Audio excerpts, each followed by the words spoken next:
The roast was still warm in my hands when I lifted it from the serving platter, its weight familiar as a prayer I'd whispered 1,000 times before.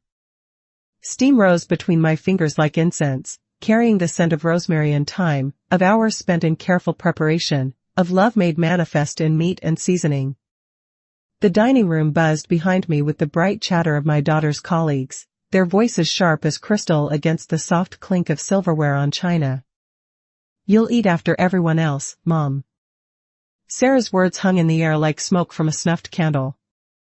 "We need to serve the important people first." Important people. The phrase settled in my chest like a stone dropped into still water, sending ripples through 43 years of motherhood, through decades of birthday cakes baked at midnight, scraped knees kissed better, homework supervised at kitchen tables sticky with spilled juice. Important people. I stood there holding 8 pounds of beef I'd seasoned at dawn, basted every 20 minutes, worried over like a newborn taking its first breath.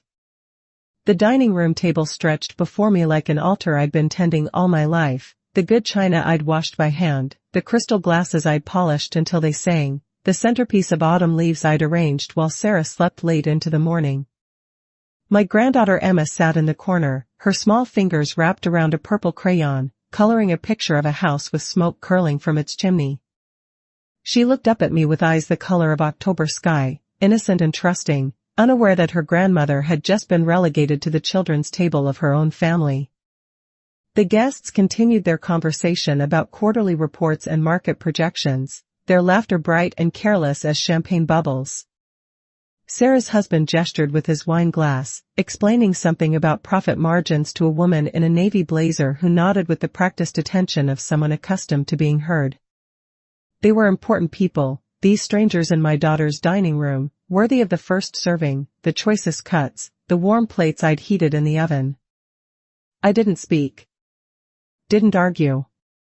Didn't explain that I'd been cooking since sunrise, that my feet ached from standing on kitchen tiles that had grown cold beneath my slippers, that I'd ironed the tablecloth Sarah had forgotten to press, that I'd driven to 3 different stores to find the exact cut of meat she'd requested. Instead, I did something I'd never done in 7 decades of life. I listened to the voice that had been whispering in my chest for months, the one that said dignity was not negotiable, that love should not require my disappearance. I lifted the roast higher, feeling its weight shift in my hands like a sleeping child. The serving fork clattered against the platter as I adjusted my grip, the sound sharp enough to cut through conversation. For a moment, the room fell quiet, all eyes turning toward the woman holding the centerpiece of their feast. Sarah's face flushed pink as her lipstick, her mouth opening in a small O of surprise. "Mom, what are you?" But I was already moving, one foot in front of the other, carrying the roast like an offering to a god who'd finally answered my prayers with clarity instead of confusion. The hardwood floor creaked beneath my steps, each board singing a note I'd memorized over years of walking these halls, of tiptoeing past sleeping children, of pacing with worry and joy and all the complicated emotions that fill a mother's heart. The front door opened under my free hand with a whisper of hinges that needed oil. Cool October air touched my face like a blessing, carrying the scent of burning leaves and the promise of frost. I stepped into it like stepping into my own skin for the first time in years, the porch boards solid beneath my feet, the night sky vast and patient overhead. Behind me, conversation stuttered and resumed, voices rising in confusion and embarrassment. Someone asked if I was feeling well. Sarah's heels clicked against the floor as she followed me to the doorway, her voice calling my name with the particular tone she'd used since childhood when she wanted something, sweet and urgent and slightly impatient. "Mom, come back. Don't be dramatic. We can make room at the table." But I was already down the front steps, past the mailbox with her married name painted in careful script, onto sidewalks that belonged to no one and everyone. The street lamps stood like silent witnesses as I walked the 6 blocks to my own house, the roast growing heavier and somehow more precious with each step. Its aroma followed me like a loyal dog, rich and honest and mine. Not my scraps. My table. The night air bit through my cardigan, but I didn't hurry. This was a walk worth taking slowly, each footfall a small declaration of independence, each breath a reminder that I was still here, still whole, still worthy of the first serving at any table I chose to grace. A car passed, its headlights sweeping across me like a spotlight, and I wondered what the driver saw, a crazy old woman stealing dinner, or a person finally walking toward her own life. By the time I reached my front door, I understood that I wasn't running away from anything. I was walking toward everything I'd forgotten I deserved. 90 days. That's how long it took for everything that mattered to become mine again. 90 days from the moment I set that roast on my own kitchen counter and turned the deadbolt behind me with the satisfaction of a prayer finally answered. 90 days to remember that dignity isn't something you earn through service, it's something you claim through choice, something you protect like a flame in a windstorm. This morning, I sit with tea that tastes like triumph and toast that belongs to no one but me. The mug in my hands is chipped along the rim, a small imperfection I've grown to love because it makes the cup uniquely mine. It catches my lip in exactly the right place, because it holds heat the way I need it held. The kitchen around me hums with the quiet contentment of a space that knows it's loved, the refrigerator's gentle purr, the clock's steady tick, the whisper of steam rising from my cup like visible prayers. The keys to my house rest beside my elbow, each one cut fresh 3 weeks ago, each one singing a different note when I turn them in locks that answer only to my touch. There's the front door key, brass and substantial, that opens onto a porch I painted last spring in a shade of blue that reminded me of my mother's favorite dress. The back door key, smaller and silver, that leads to a garden where I grow tomatoes and basil and marigolds that bloom until the first frost. The mailbox key, tiny as a secret, that unlocks a space where letters arrive addressed to me alone, where bills and catalogs and the occasional handwritten note from old friends remind me that I exist in the world as more than someone's mother, someone's helper, someone's afterthought. There's a letter in my kitchen drawer, written but never sent, its words careful as stitches in a wound that's learning to heal clean. 3 pages of truth folded into precise thirds, resting between my utility bills and the warranty for the new toaster I bought because I wanted toast that browned evenly, because I was tired of making do with appliances that worked well enough for everyone else but never quite right for me. The calendar on my wall shows November now, its pages turned by my own hand, its dates marked with plans I made without asking permission. Tomorrow, I'll take the train to the coast, a journey I've been planning since the day I realized that wanting to see the ocean wasn't selfish, it was human. Next week, I'll sign papers that make my independence official as sunrise, documents that will ensure my choices remain my own even if my mind grows cloudy with age. But today, I'll tell you how a woman learns to serve herself first, how she discovers that love doesn't require her silence, only her steadiness. 90 days. Everything that mattered was mine again. The quiet before the crack had been building for months, maybe years, like pressure in a kettle that's forgotten it's allowed to whistle. You notice clouds only when they refuse to move, and the storm in my daughter's house had been gathering since the day I'd moved in to help with baby Emma, since the morning I'd packed my life into boxes and carried them up the stairs to the guest room that would become my world. It had seemed like such a reasonable arrangement at the time. Sarah, overwhelmed with new motherhood and a husband who traveled for work, needed help. I, recently retired from my job at the accounting firm, had time and energy and 43 years of mothering experience to offer. We'd both benefit, she'd said, her voice bright with the confidence of someone who'd never doubted her place in the world. I'd have family around me, purpose in my days. She'd have reliable childcare and someone to manage the household tasks that felt impossible with a newborn attached to her hip. But reasonable arrangements have a way of calcifying into expectations, and expectations have a way of becoming invisible chains. What began as temporary help became permanent residence, and what started as mutual benefit became one-sided service. I found myself living in the margins of my daughter's life, useful but not essential, present but not seen. The slights were small at first, like paper cuts that sting more than they should.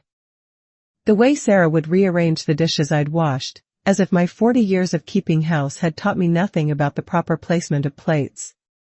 The way she'd speak about me to her husband while I stood 3 feet away, discussing my quirks and preferences as if I'd become furniture that happened to have feelings. Mom likes her tea strong, she'd say, or Mom gets confused by the new washing machine, reducing me to a collection of manageable traits rather than a person with opinions and desires and the accumulated wisdom of 7 decades. At family dinners, I'd learned to wait. Wait for everyone to fill their plates before reaching for the serving spoon. Wait for conversations to pause before adding my voice. Wait for permission to exist in spaces I'd helped create. The dining room table had become a careful choreography of deference, my place at the far end where the light was dimmest, where I could watch Emma eat the cookies I'd baked while listening to discussions about schools I'd never attend, vacations I'd never take, futures that didn't include me except as a convenient solution to childcare needs. Things I swallowed each day, corrections about how I loaded the dishwasher, suggestions that I might be happier watching television in my room, gentle redirections when I offered opinions about anything more complex than the weather. I swallowed them like bitter medicine, telling myself this was temporary, that families required sacrifice, that love meant making myself smaller so others could grow larger. I swallowed the way Sarah's friends looked through me at dinner parties, the way her husband forgot to include me in conversations about weekend plans, the way Emma sometimes called me the lady instead of grandma when she was tired or distracted. I swallowed the mornings when I woke before dawn to prepare breakfast for a family that ate in shifts, grabbing toast and coffee on their way to more important places.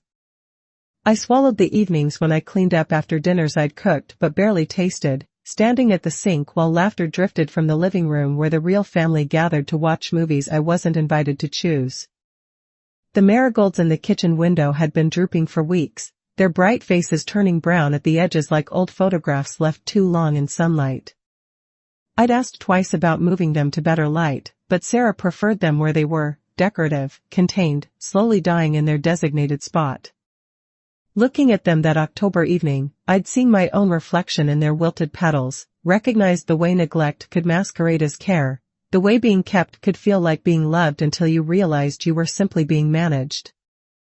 The dinner party that night had been planned for weeks, Sarah's excitement building as she coordinated menus and guest lists and seating arrangements that would showcase her home, her cooking, her successful navigation of work and motherhood. I'd been assigned the role of invisible helper, prep cook, dishwasher, babysitter for Emma, while the adults enjoyed their sophisticated conversation about market trends and vacation destinations.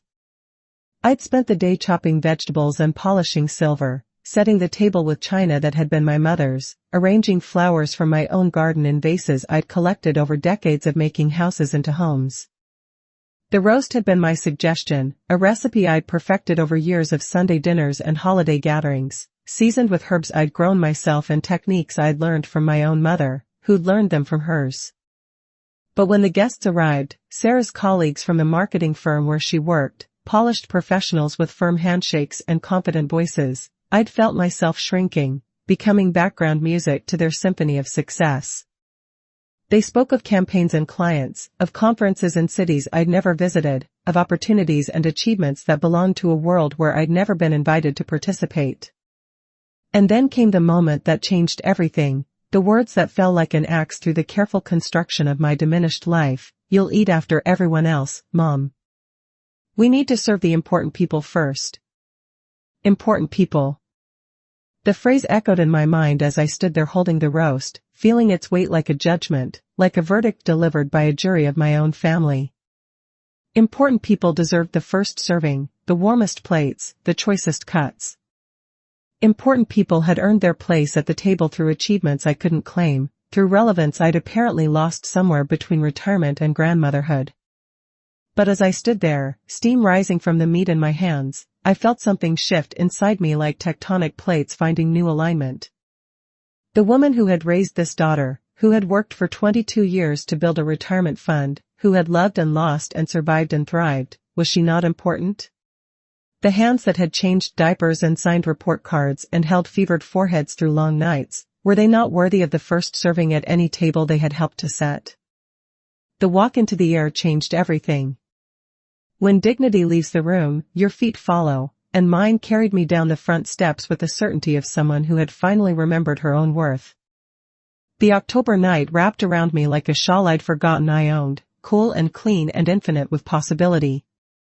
Each step away from Sarah's house was a step toward myself, toward the woman I'd been before I'd learned to apologize for taking up space, before I'd accepted that love required my diminishment. The street lamps stood like sentinels along my path, their light pooling on sidewalks that had witnessed 1,000 small dramas, 1,000 quiet revolutions, 1,000 moments when ordinary people decided they deserved extraordinary treatment.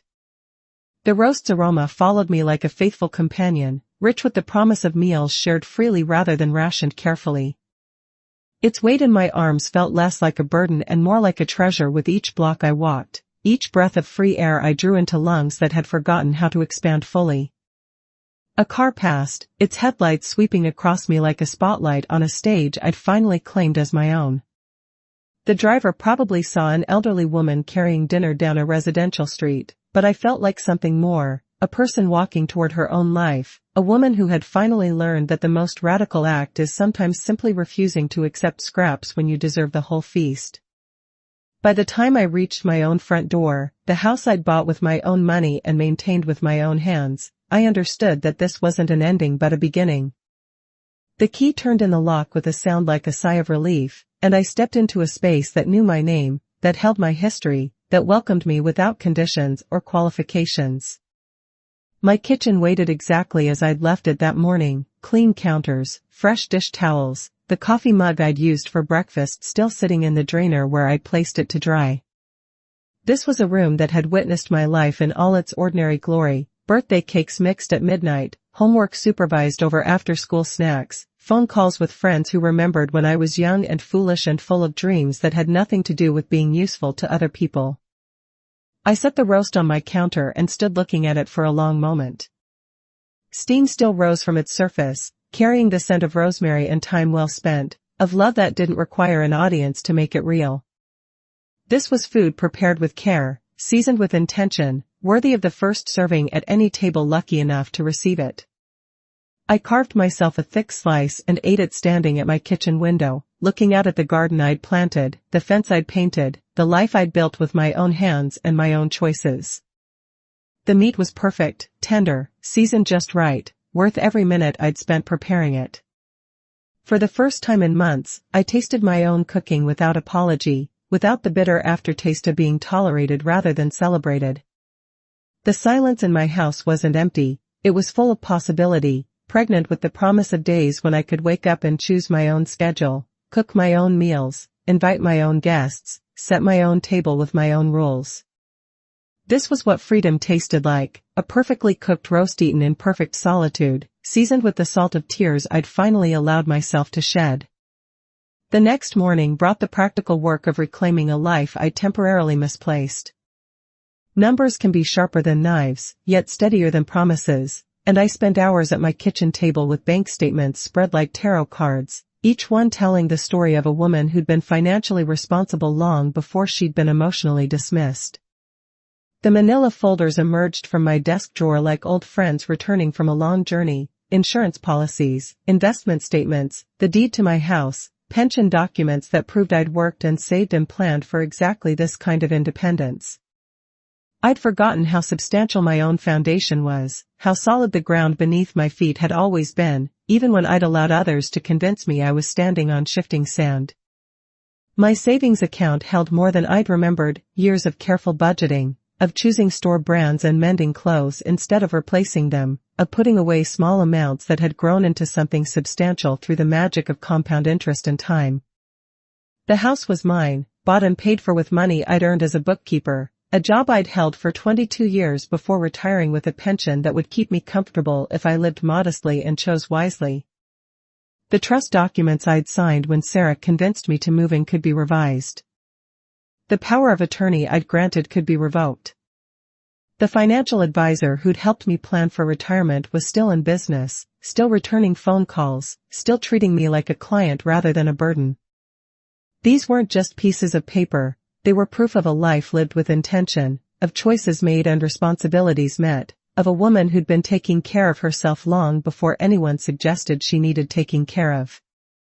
I made a ledger that morning, 2 columns drawn with a ruler I'd used to help Sarah with geometry homework 20 years ago. At the top of the first column, I wrote what is mine. At the top of the second, what was borrowed.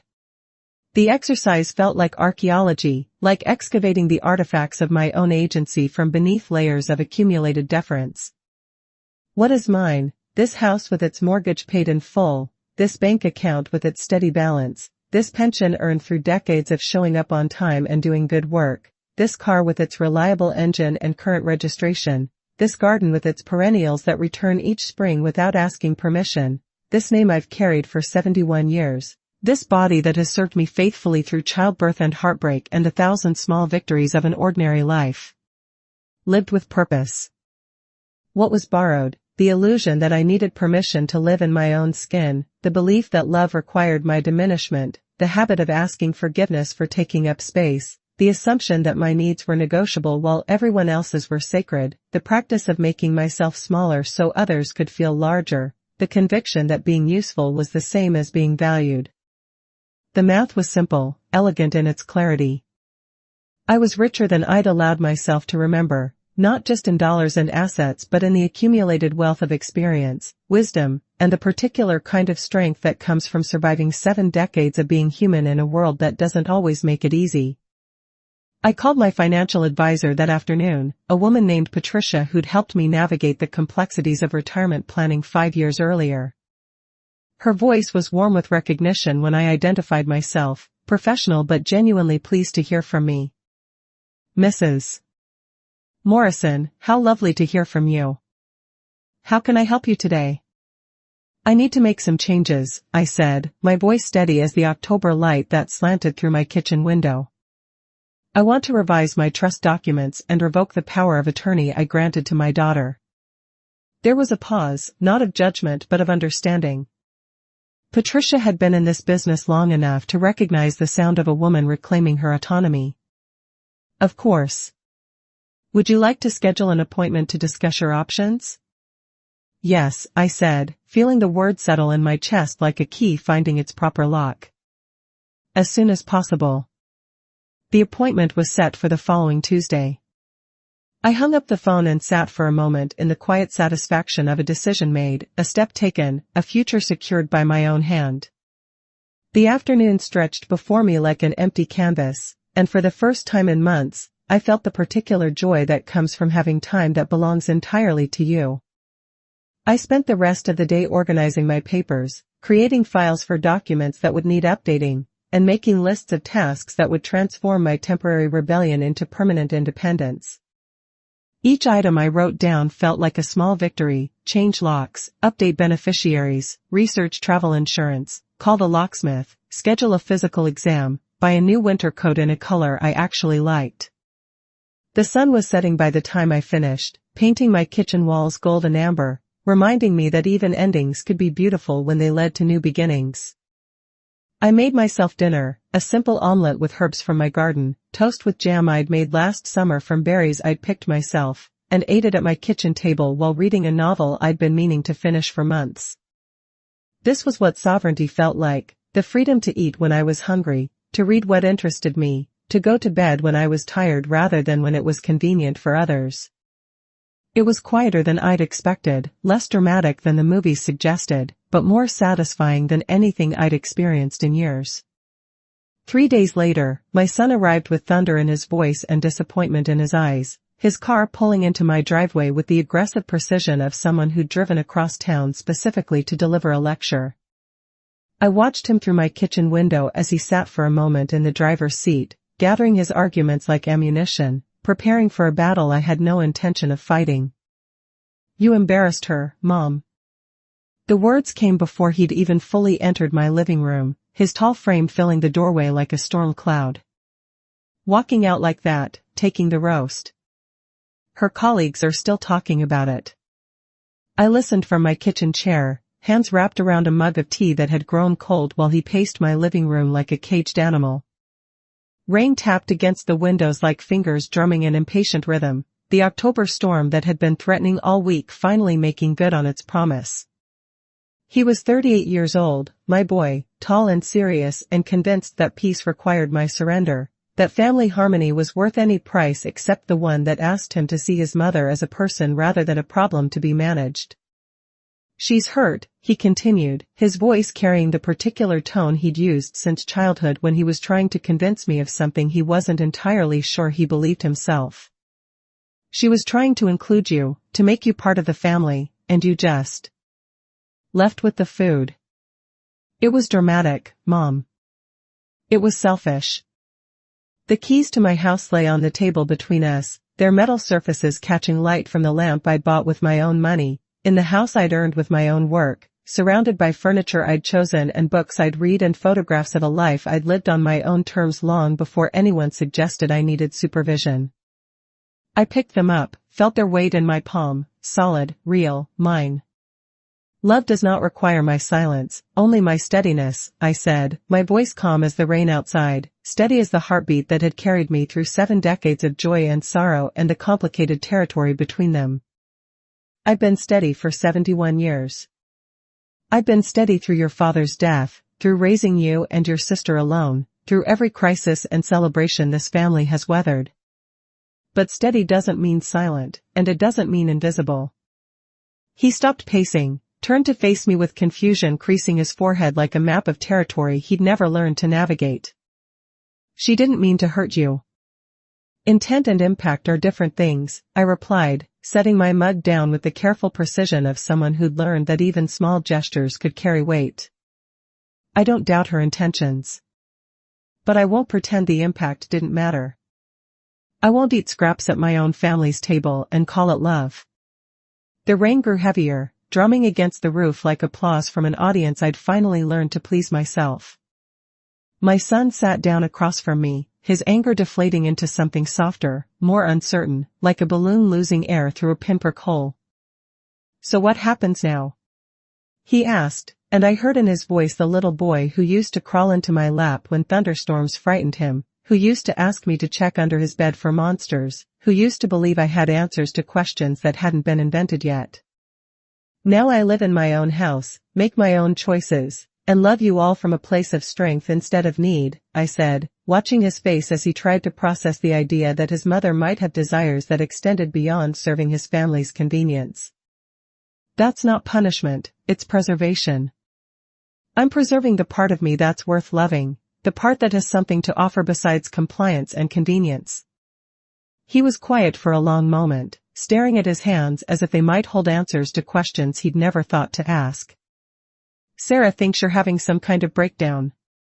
Sarah thinks a lot of things, I said, not unkindly but without the automatic deference that had characterized our relationship for too many years. She thinks I'm too old to live alone, too fragile to make my own decisions, too set in my ways to change. She's wrong about all of it, but she's entitled to her opinions. She's not entitled to my compliance. The conversation continued for another hour, my son cycling through arguments and emotions like a man trying on clothes that no longer fit. He spoke of family loyalty and Sarah's feelings and the importance of keeping peace, as if peace were something that could be purchased with my silence, as if harmony were worth the price of my dignity. I listened with the patience of someone who'd finally learned the difference between being heard and being understood, between being loved and being managed. When he left, his confusion had softened into something that might eventually become acceptance, his anger transformed into the kind of sadness that comes from realizing your parents are people with their own needs and desires and the inconvenient habit of acting on them. I watched his car disappear down the street, its taillights blinking like red stars in the gray afternoon. The house settled around me, quiet and patient as a prayer, holding space for the woman I was becoming rather than the one I'd been expected to remain. The next morning brought unexpected grace in the form of my neighbor, Mrs. Chen, appearing at my back fence with a loaf of bread still warm from her oven. Steam rose from its crust like incense, and the smell of yeast and flour drifted between us like a bridge built of simple kindness, like an offering from one woman to another in the ancient language of shared sustenance. I saw your lights on late last night, she said, her voice gentle as the October breeze that stirred the last leaves on my maple tree. Thought you might like some company for breakfast. Mrs. Chen was 73, a widow like me, a woman who'd learned to navigate the particular challenges of aging alone in a world that preferred its elderly women to be invisible and grateful. She'd moved into the house next door 5 years ago, and we'd developed the kind of neighborly relationship that thrived on small kindnesses and mutual respect, borrowed cups of sugar, shared garden tools, the comfortable silence of two people who understood that solitude and loneliness were not the same thing. We sat on my back porch with the bread between us, tearing off pieces that dissolved on our tongues like communion wafers, like promises that some hungers could still be satisfied, some needs still met. The morning air carried the scent of wood smoke and dying leaves, the particular perfume of autumn that spoke of endings that were also beginnings, of seasons that knew how to let go gracefully. She didn't ask about the family dinner, didn't probe into the reasons for my solitude, or the source of my son's visit the night before. Instead, she told me about her grandson's first steps, about the novel she was reading, about the way morning light fell differently now that the seasons were changing. Her conversation was like the bread she'd brought, nourishing without being heavy, satisfying without being overwhelming. Sometimes dignity is passed hand to hand, still warm, she said as she prepared to leave, pressing the remaining half of the loaf into my palms with the care of someone transferring something precious. My grandmother used to say that bread shared is bread multiplied. I watched her walk back to her own house, her steps sure and unhurried, her gray hair catching sunlight like silver thread. The bread in my hands held the heat of her oven, the care of her attention, the recognition of my worth. For the first time in months, I felt seen by someone who expected nothing from me except the simple pleasure of my company, someone who offered friendship without conditions or qualifications. That afternoon, I called the locksmith, my voice steady as I explained what I needed. "I'd like to change all the locks on my house," I said. "Front door, back door, side gate. Everything." "Any particular reason?" the man asked, his tone professional but curious. "I want to make sure only the right people have access," I replied, which was true enough without being more specific than necessary. He scheduled the appointment for the following Tuesday, the same day I'd be meeting with my financial advisor. It felt appropriate somehow, this convergence of practical steps toward independence, this coordination of legal and physical security that would make my autonomy official in all the ways that mattered. Names on paper have power, the power to include or exclude, to grant access or deny it, to make official what the heart already knows. The locksmith arrived on a Tuesday morning that dawned clear and cold, his van parked in my driveway like a declaration of independence, like a statement that this house belonged to someone who took her security seriously. He was a young man with careful hands and a respectful manner, treating my request to change the locks as routine business rather than domestic drama. He worked efficiently, replacing the old hardware with new mechanisms that gleamed like promises in the morning light, testing each key with the thoroughness of someone who understood that security was not a luxury but a necessity. "How many keys do you want?" he asked, installing the new deadbolt with practiced efficiency. "Just 2, I replied, watching as he adjusted the mechanism with small, precise movements. "One for me, one spare." The simplicity of that answer felt revolutionary. 2 keys for one person, no extras for family members who might need access, no spares hidden under flower pots for emergencies that were really just conveniences for other people. This was my house, secured by my choice, accessible only to those I explicitly invited inside. Paper can bow where it can anchor, and that afternoon, I made sure mine would hold firm against any storm that might come. The meeting with Patricia went smoothly, her office warm and professional, her manner reassuring without being condescending. She listened as I explained my situation, not the emotional details, but the practical realities of a woman who wanted to ensure her autonomy remained intact regardless of family pressure or future circumstances. "I want to revoke the power of attorney I granted to my daughter," I said, my voice clear and certain. "And I want to update my trust documents to reflect my current wishes." Patricia nodded, making notes on a legal pad with handwriting that was both elegant and efficient. "That's certainly your right. Do you want to designate a different family member as your agent, or would you prefer to work with a professional fiduciary?" "Professional," I said without hesitation. "I want someone whose only obligation is to my wishes, not to family dynamics or emotional manipulation." The paperwork took 2 hours to complete, each signature a small act of rebellion, each initial a declaration that I was the author of my own story. The trust documents were revised to reflect my current priorities: charitable donations to organizations that supported women's independence, provisions for my granddaughter's education that couldn't be controlled by her parents, and specific instructions about my care that prioritized my dignity over convenience. The power of attorney was revoked with a simple signature, my name written in ink that wouldn't fade or smudge, on paper that would be filed with the county clerk and become part of the official record. No longer would my daughter have the legal right to make decisions about my finances, my healthcare, or my living situation. Those choices were mine again, protected by law and secured by my own determination. The bank notary stamped each document with a sound like a gavel falling, making official what my heart had already decided. My house, my accounts, my choices, all secured behind locks that answered only to my touch, protected by papers that bore only my signature, defended by laws that recognized my right to self-determination regardless of my age or my family's opinions about my capacity. I stood in my kitchen that evening, testing the new key in the back door lock.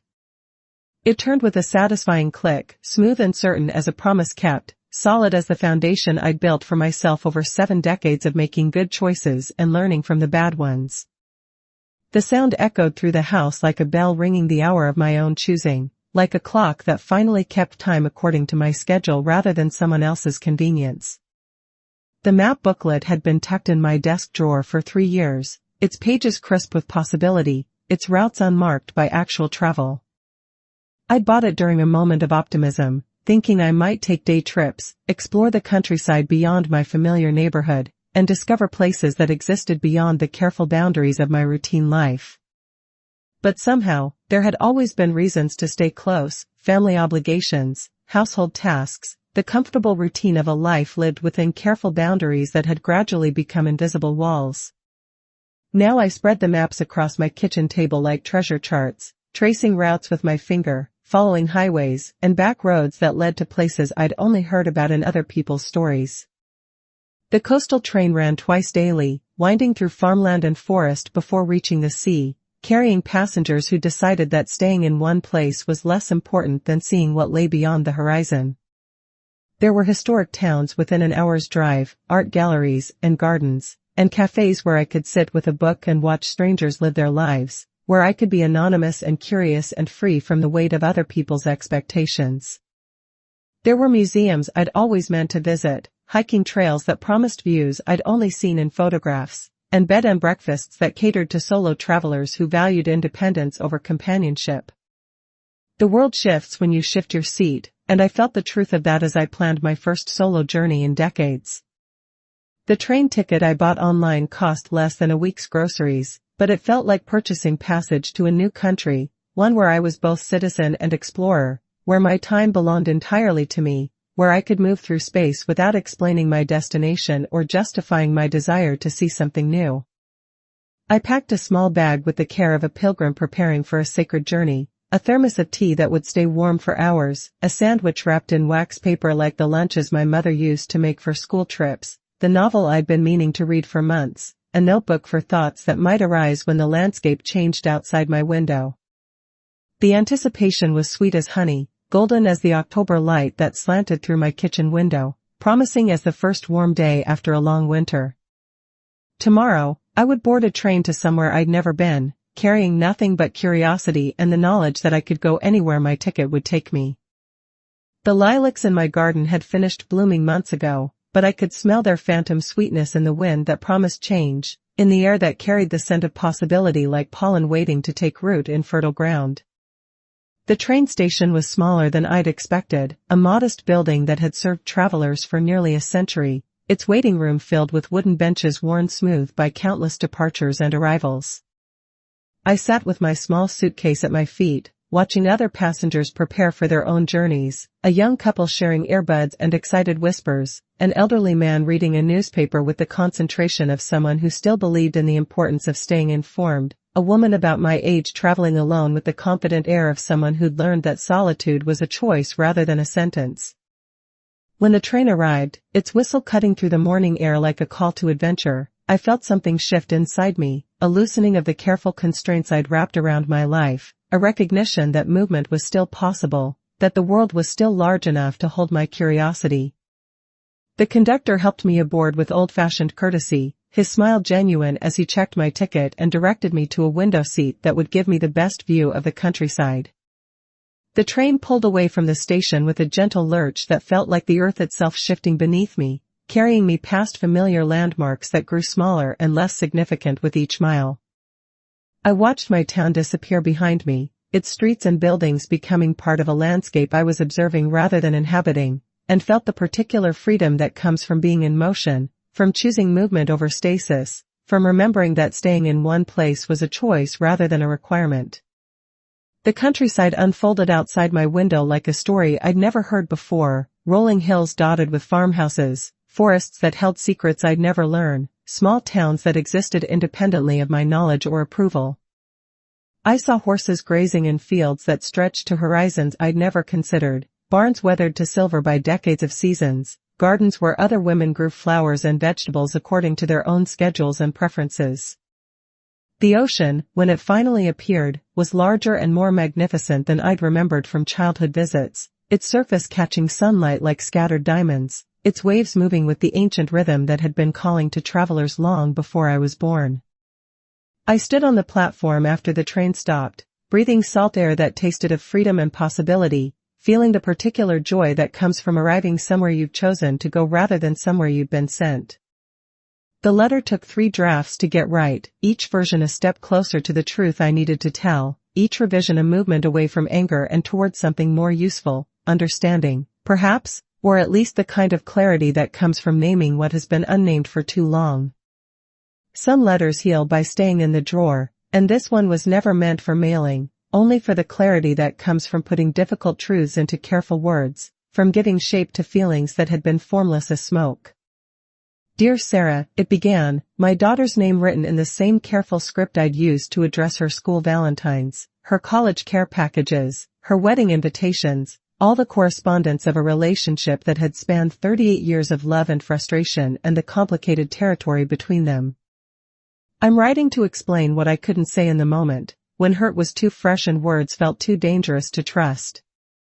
I wrote about love that doesn't require diminishment, about the difference between helping and disappearing, about the way small slights can accumulate like snow until they become an avalanche of resentment that buries everything in its path. I wrote about my own mistakes, the times I'd enabled her dismissiveness by accepting it, the way I'd confused martyrdom with motherhood, the years I'd spent teaching her that my needs were negotiable while hers were sacred, that my comfort was less important than her convenience. I don't want an apology, I continued, the pen moving across paper like a needle through fabric, stitching together understanding from the raw material of pain.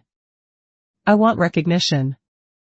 I want to be seen as a whole person, not just a convenient solution to your childcare needs. I want to love you from a place of strength, not desperation. I want to model for Emma what it looks like when a woman values herself enough to insist on being valued by others. The letter filled 3 pages, each word chosen with the precision of a surgeon, each sentence balanced between honesty and kindness, between the truth that needed telling and the love that made the telling necessary. I wrote about the dinner party, about the moment when her words had crystallized years of accumulated hurt into something sharp enough to cut through the careful construction of my diminished life. When you told me to eat after the important people, you weren't just assigning me a place at the table, you were assigning me a place in the world, I wrote, my handwriting steady despite the tears that blurred my vision. You were telling me that my worth was conditional, that my value was determined by my usefulness, that my presence was tolerated rather than celebrated. You were teaching your daughter that women become less important as they age, that mothers exist to serve rather than to be served, that love is something you earn through compliance rather than something you deserve simply by being human. I wrote about the roast, about the weight of it in my hands as I carried it away from a table where I'd been relegated to the margins, about the way dignity sometimes requires dramatic gestures, about the difference between being dramatic and being decisive. I wrote about the walk to my own house, about the keys that opened doors to a life I'd built with my own hands, about the choice to love from a distance rather than disappear up close. I'm not angry, I concluded, though that wasn't entirely true. anger was part of the complicated mixture of emotions that had driven me to write this letter, but it wasn't the largest part, wasn't the part that would determine how I moved forward. I'm disappointed, and I'm determined. Disappointed that it took so long for me to remember my own worth. I am determined to never forget it again. I love you, Sarah. I love you enough to insist that you see me, really see me, as someone worthy of the first serving at any table I choose to grace. I read the letter aloud to my empty kitchen, my voice steady as rainfall, testing each phrase for truth and grace, listening for the places where hurt had hardened into bitterness, where love had curdled into resentment. The words sounded right spoken into the air, honest without being cruel, clear without being cold, firm without being final. When I finished, I folded the pages carefully and placed them in my desk drawer, next to the map booklet, the spare house key, and the train ticket stub for my journey to the coast. The letter had done its work simply by existing, by giving form to feelings that had been shapeless as smoke, by creating a record of this moment when I'd chosen clarity over comfort, truth over peace. Whether Sarah ever read these words mattered less than the fact that I'd finally written them, less than the process of naming what had been unnamed, of claiming what had been unclaimed, of insisting on my own importance in a world that preferred its elderly women to be grateful and invisible. The drawer closed with a whisper, holding my truth safe as a seed waiting for the right season to grow. A home in my own key sounds like freedom, tastes like morning tea brewed exactly to my preference, feels like the weight of decisions made without consultation or compromise. The locksmith's work was complete, the legal papers filed, the train ticket purchased and used, the letter written and safely stored. But the real transformation happened in smaller moments. The way I arranged flowers in a vase without asking if anyone minded, the way I played music at the volume I preferred, the way I cooked meals that pleased only me. My hands held both lock and lamp, and I finally understood that security and illumination weren't opposites. They were partners in the dance of a life lived with intention, companions in the careful choreography of independence. The new locks kept out what didn't belong, the lamps I lit each evening welcomed what did. The keys sang their quiet songs when I turned them, each click a small celebration of autonomy, each turn a reminder that I was the gatekeeper of my own life. I donated that week to the women's shelter downtown, a monthly commitment that would help other women find their own keys, their own locked doors, their own choices.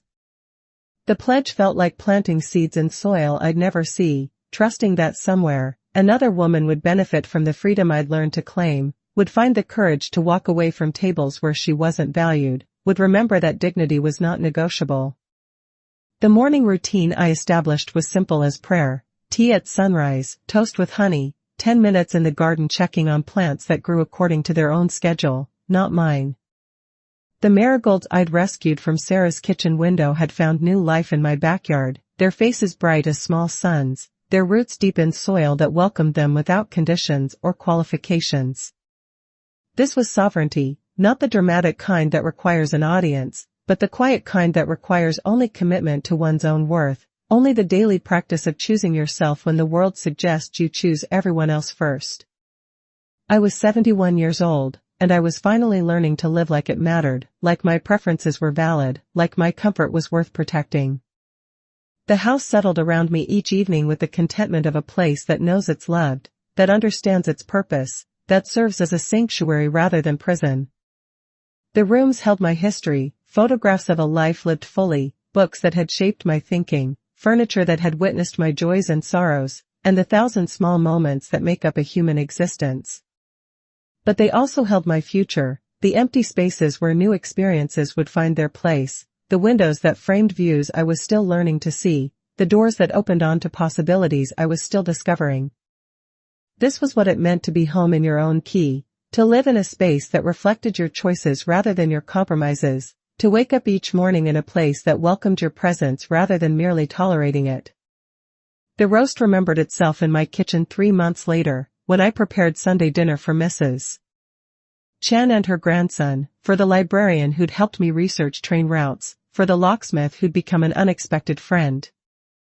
This time, I served first, not because I was more important than my guests, but because I was no longer less important than anyone, because I'd finally learned that hospitality begins with honoring the host. The meat was perfect again, seasoned with rosemary and thyme, and the knowledge that food prepared with love multiplies when shared freely, when offered without conditions or expectations of gratitude. We ate at my kitchen table, the one I'd inherited from my mother, its surface scarred by decades of family meals and homework sessions and late-night conversations over coffee that had grown cold while we solved the world's problems. My granddaughter called that afternoon, her 7-year-old voice bright as birdsong through the phone, carrying the particular music that only children can make when they're excited about something they want to share. "Grandma, Mommy says you have your own house now. Can I come see your garden?" "Of course, sweetheart," I said, watching through my window as Mrs. Chen's grandson chased leaves across her yard, his laughter mixing with the wind that carried the scent of wood smoke and possibility. "Would you like to help me plant bulbs for spring?" "What kind of bulbs?" "Tulips. The kind that sleep all winter and wake up when they're ready." She giggled, the sound like water over stones, like the first notes of a song I'd forgotten I knew how to sing. "Like you did, Grandma?" Children see truth with startling clarity, unfiltered by the complicated loyalties that cloud adult vision, unencumbered by the careful politeness that keeps grown-ups from naming what they see. "Yes," I said, my voice steady as the October light that slanted through my kitchen, warm as the tea that steamed in my favorite mug. "Exactly like that." The conversation was brief. Sarah appeared in the background, her voice a careful murmur I couldn't quite catch, the sound of someone managing a situation she didn't entirely understand, but it was enough.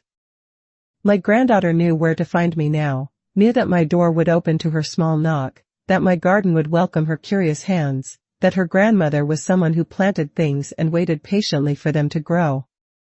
After I hung up, I sat with my tea and watched the afternoon light move across my kitchen walls, painting them gold and amber, reminding me that even endings could be beautiful when they led to new beginnings, when they cleared space for something better to take root. The house held the lingering warmth of a shared meal, the echo of laughter, and the satisfaction of food that had found its proper purpose. This was what I'd been hungry for all along, not just a place at someone else's table, but the chance to set my own, to choose my own guests, to serve food prepared with love rather than obligation. The roast was gone now, shared and savored and transformed into memory, but its lesson remained. Sometimes the most radical act is simply refusing to accept scraps when you deserve the whole feast. Sometimes dignity is as simple as lifting what's yours and walking toward the door that leads to your own life. The letter in my drawer remained unread by its intended recipient, but its words had already done their work, had already created the clarity I needed to move forward with grace rather than bitterness, with purpose rather than resentment. Some truths don't need to be spoken to be powerful. They only need to be known, only need to be claimed, only need to be lived. I knew now that love didn't require my silence, that family didn't require my diminishment, that home was wherever I chose to turn the key. I knew that the world was larger than I'd remembered, that trains still ran to places I'd never seen, that maps still held routes to destinations I'd never imagined. I knew that dignity was not negotiable, that worth was not conditional, that the most important table was the one I set for myself. The train ticket for tomorrow's coastal journey lay beside my purse, a small rectangle of possibility, a promise that movement was still available to those brave enough to choose it. I would ride through farmland and forest, watch the landscape change outside my window, and arrive at the sea with nothing but curiosity and the knowledge that I could go anywhere my courage would carry me. Evening settled around my house like a familiar shawl, bringing the scent of wood smoke and the sound of children playing in distant yards, carrying the particular peace that comes from being exactly where you choose to be. I lit the lamps I'd selected, turned the locks I had changed, prepared for sleep in the bed I'd made with my own hands and my own choices. The marigolds in my garden glowed like small fires in the gathering dusk, their faces turned toward the last light of day, their roots deep in soil that had welcomed them without question or condition.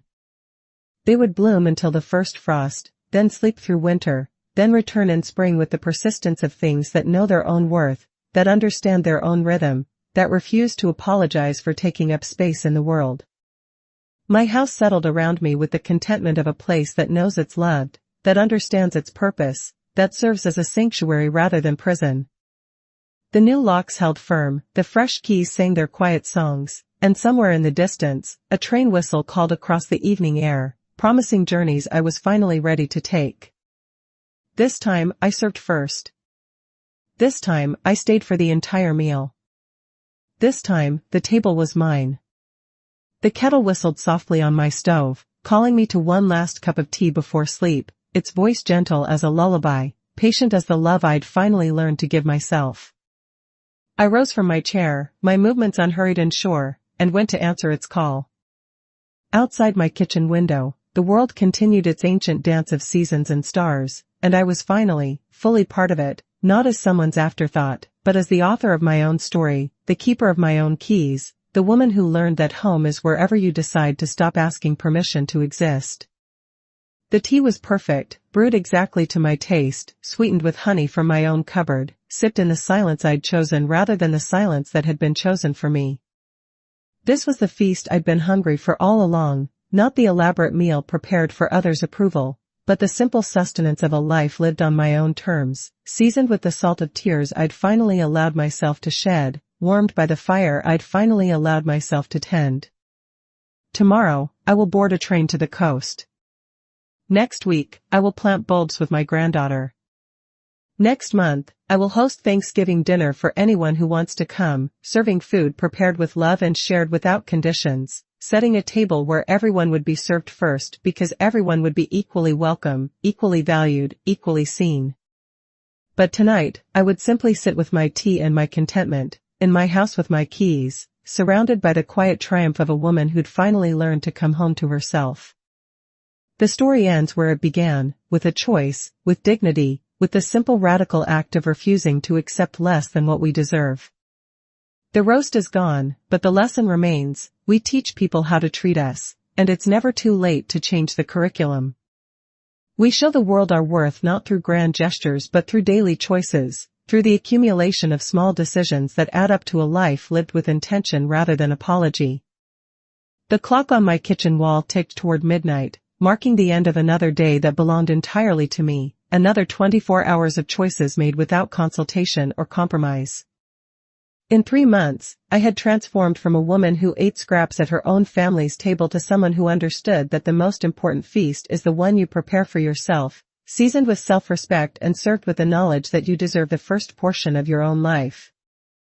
The house around me held the accumulated weight of these months, the legal documents that secured my independence, the changed locks that protected my solitude, the train tickets that proved movement was still possible, the letter that gave voice to truths I'd carried in silence for too long.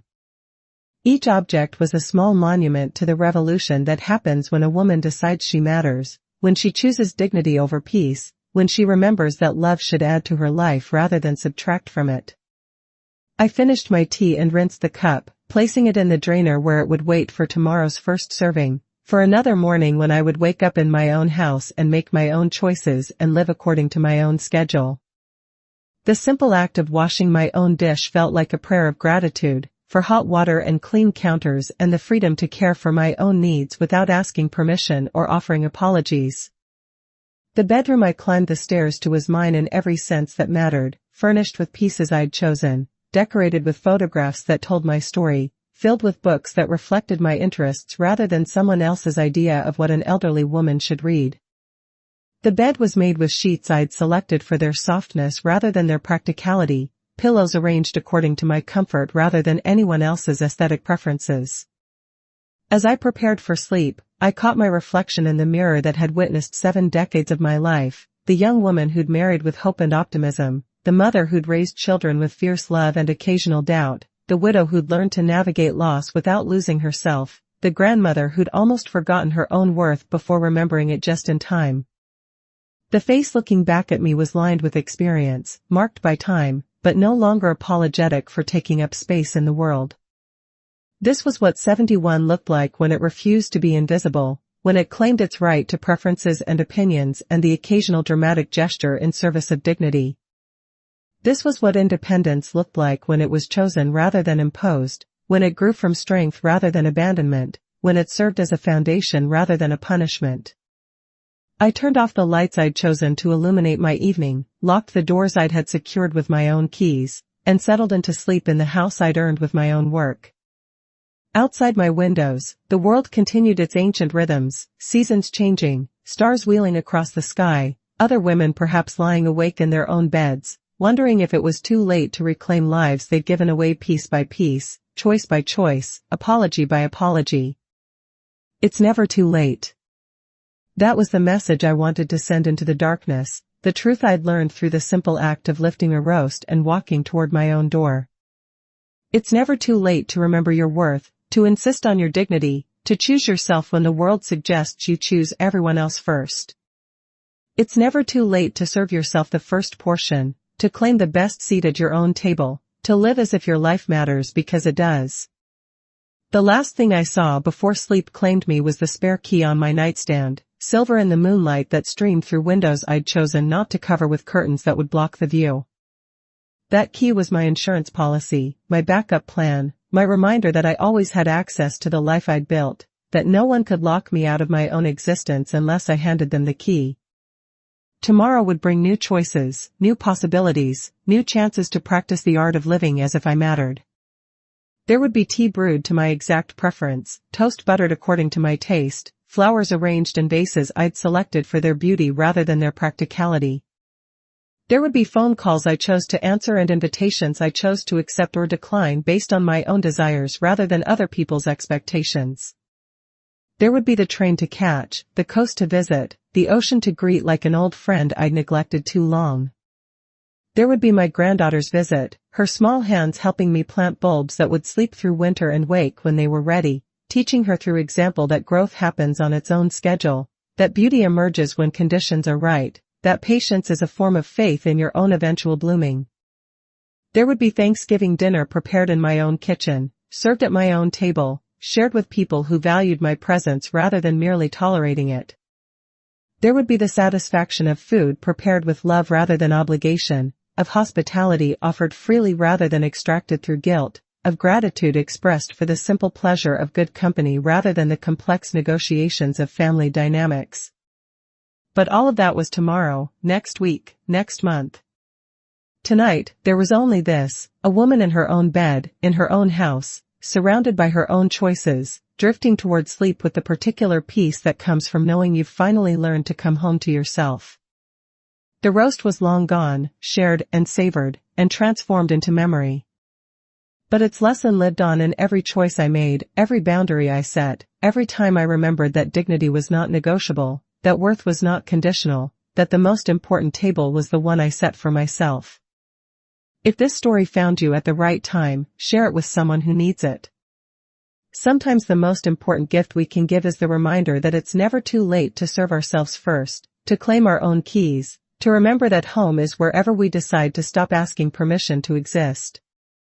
The house settled into sleep around me, its walls holding the dreams of a woman who'd finally learned that the most radical act is sometimes simply refusing to accept scraps when you deserve the whole feast. In the morning, I would wake up and choose again, choose dignity, choose independence, choose the life I'd built with my own hands and my own courage. This time, I served first. This time, I stayed for the entire meal. This time, the table was mine. And it always had been.